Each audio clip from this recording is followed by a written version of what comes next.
Hey guys, welcome back. Today, let's talk about the fergetun. What is the fergetun? Fergetun is a Manchurian word. It means submarine. But before talking about the submarines, we can have a look at the Chinese translation of submarine at first. This is Banzhi. Technically, Banzhi is the Chinese dialect of Beijing. So, in other areas of Chinese language, there are different accents, but the Chinese characters are the same. Therefore, whatever the dialects are, the meaning is the same. And also, Chinese characters have a feature that every single character can express meaning. So, we can understand the use of the submarine by the help of the Chinese characters. Just like ban means that pull something, and the similar word which uses ban and the meaning also is similar with banzhi is banji. Banji means trigger, and then 指 means finger and thumb, and here means thumb in the word of banzhi.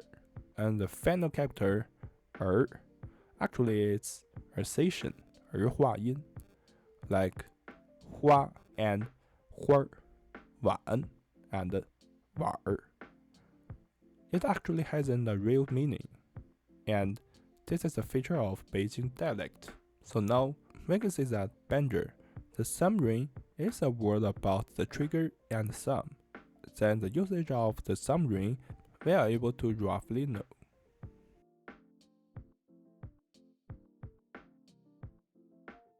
Actually, the submarine is a kind of important equipment for archers in Asia and including the Muslim area in North Africa, because in those places there is a kind of almost the same bow draw technique, which is a thumb draw.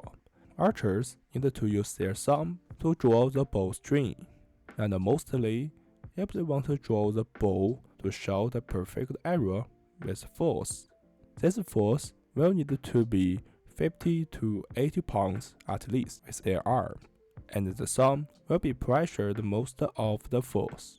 So archers need a kind of stuff to protect their thumb, and that is the thumb ring. And protecting archers' thumb also is a basic function of the submarine.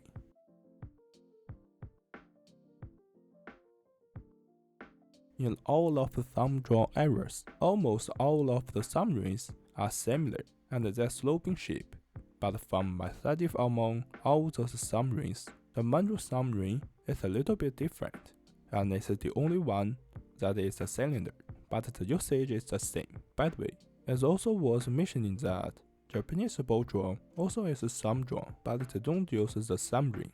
So how can they endure the pain of the thumb on the bowstring?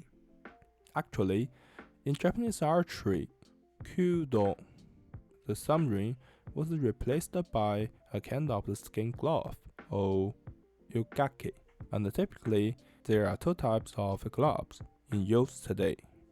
The first is mitsugake. This is a 3-finger glove. The second is yosugake, and this is the 4-finger glove.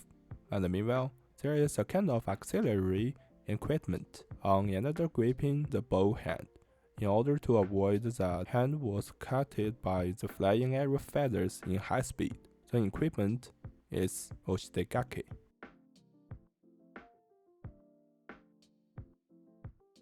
Let's come back to Manchurian submarines. In the early era, most submarines were built in animal bone, and the bone archery rings actually are the most commonest in history as well. After the establishment of Daiqing Guren, the Qing dynasty, Qing especially entreated its strong period, the wars were decreasing and moving into the second half of the Qing dynasty time, because the Qing is a country of absolute monarchy totally. Thus, the corruption problem was more and more serious in its government. Therefore, the army's fighting force and the training effect was more and more terrible. Plus, gunpowder weapons were becoming more powerful and useful than archery.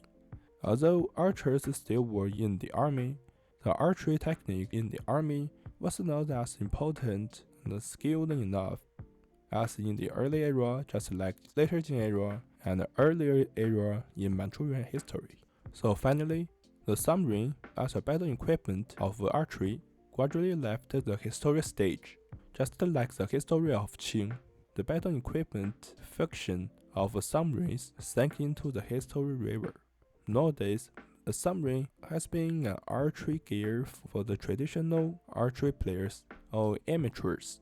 In addition, because archery's importance went down and more noblemen pursued luxury life in the Qing dynasty, more and more archery rings gradually became a kind of luxury for the noblemen of Qing on their hand, or a kind of a symbol of their family, affluence, and status. Most of those submarines were made by jade, jadeite, rhino horn, or precious wood.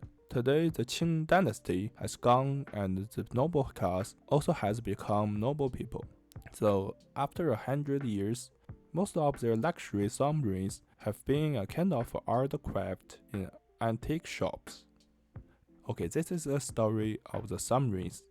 Hope you can like this video. Have a good day. See you next time.